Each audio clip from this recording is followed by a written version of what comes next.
Baik, setelah menunaikan sholat, apa amalannya? Zikir misalnya, kan salah satunya. Ya, salah satunya zikir. Kita ambil contoh. Contoh amalan pasca sholat. Setelah sholat, apa sunnahnya? Kan? Sunnahnya itu kita ambil satu contoh zikir. Apa dalilnya? Banyak. Dalil umum dulu pertama dalam Al-Quran, surah keempat, ayat 103. Baik, paling kanan, tengah agak sedikit ke atas. فَإِذَا قَضَيْتُمُ الصَّلَاةِ Maka jika Anda telah tuntas mengerjakan salat, فَذْكُرُوا اللَّهَ Maka bergegaslah untuk berzikir kepada Allah Subhanahu wa taala. Ingat Allah. Di pasca salat amalannya zikir. Dalilnya Quran surah keempat ayat 103. Ayo zikir. Qiyaman wa qu'udan wa ala junubikum. Semampu yang kalian bisa kerjakan. Kalau kalian buru-buru, nggak bisa sambil duduk, nggak ada masalah. Kata Allah, sambil jalan silahkan qiyam sambil berdiri.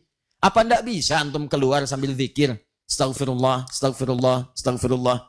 Kan keluar kan? Bangun dari sholat bangkit. Apa nggak susah? Ya, maaf, apa tidak mudah keluar dari masjid sambil pakai sendal jalan? Astaghfirullah, astaghfirullah, astaghfirullah. Allahumma antas salam, minkas salam, tabarakta ya dzal jalali wal ikram. Silahkan, setiap ada peluangnya, walaupun sambil berdiri tidak apa-apa. Jangan sampai kesibukan Anda pun menepikan hal yang bisa Anda kerjakan. Kalau itu bisa Anda lakukan. Ya, maaf, setelah itu waqu'udan atau santai sambil duduk. Silahkan. Bahkan wa'ala junubikum, Anda sakit di rumah sakit, sholat sambil tertidur. Sholat misalnya kan sambil berbaring, bukan sambil tertidur. Tidak ada orang sholat sambil tidur. Ya. Baik, kecuali dia mimpi sedang sholat. Kan? Nah, sholat sambil berbaring dia, Allahu Akbar. Pasca sholat, boleh zikir, silakan. Ya, astagfirullah, astagfirullah, astagfirullah. Jadi 3 hal ini jelas dalilnya ada, contohnya juga ada. Apa di antara contohnya? Turunkan hadisnya. Hadis Muslim misalnya. Riwayat Muslim, nomor hadis 591.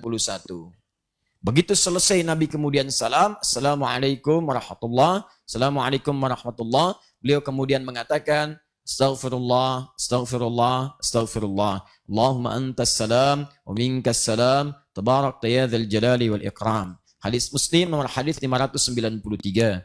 La ilaha illallah wahdahu la syarikalah, lahul mulku wa lahul hamdu wa huwa ala kulli syai'in qadir. Setelah itu turunannya banyak sekali ke bawahnya. Ada yang baca ayat kursi, ada yang baca 3 surah yang terakhir, ada yang kemudian doa. Karena zikir itu dalam Al-Quran banyak ragamnya. Ragamnya banyak. Nah, misal, baca Al-Quran itu zikir. Ya. Karena Al-Quran pun oleh Allah disebut dengan zikir. Dalilnya Quran surah ke-15 ayat ke-9. Inna nahnu nazzalna dzikra wa inna lahu lahafizun. Kami yang telah turunkan Al-Quran sebagai zikir. Jadi kalau orang setelah selesai sholat baca Quran, dia sedang berzikir. Ada lagi misalnya yang kedua, contoh, menghafal Quran. Ya, murajaah. Dalilnya Quran surah 54, bahkan ayatnya 4, 17, 22, 32, 40. Walaqad yassarnal Qur'ana lidzikri fahal min muddakir. Ya, fahal min muddakir. Sungguh kami telah mudahkan Al-Quran untuk diingat, dihafalkan. Hafalan Qurannya disebut zikir. Fahal min muddakir. Ada nggak yang pengen berzikir dengan menghafal Quran? Jadi kalau Anda setelah sholat, Anda membaca misalnya ayat kursi, Anda membaca 3 surah terakhir, Al-Ikhlas, Al-Falaq, An-Nas, atau Anda membaca surah yang lainnya, Anda sedang berzikir di hadapan Allah Subhanahu wa taala. Doa itu zikir. Dalilnya Quran surah ke-7 misalnya Al-A'raf. Ya. Ayat 205. Ketika Anda berdoa, itu disebutkan sedang berzikir. Wadhkur rabbaka fi nafsika tadarruan wa khifatan wa dunal jahri minal qaul. Silakan berdoa, kata Allah, berzikir. Minta sepenuh jiwamu, sepenuh khusyukmu, mohon penuh harap. Berharap mohon kepada Allah. Ketika Anda berdoa disebut sedang zikir. Ya, ada lagi yang lain apa misalnya? Menyebut nama-nama Allah. Al-Asmaul Husna misalnya. Ada, itu bagian dari zikir. Apa dalilnya? Quran surah kedua Al-Baqarah ayat 152.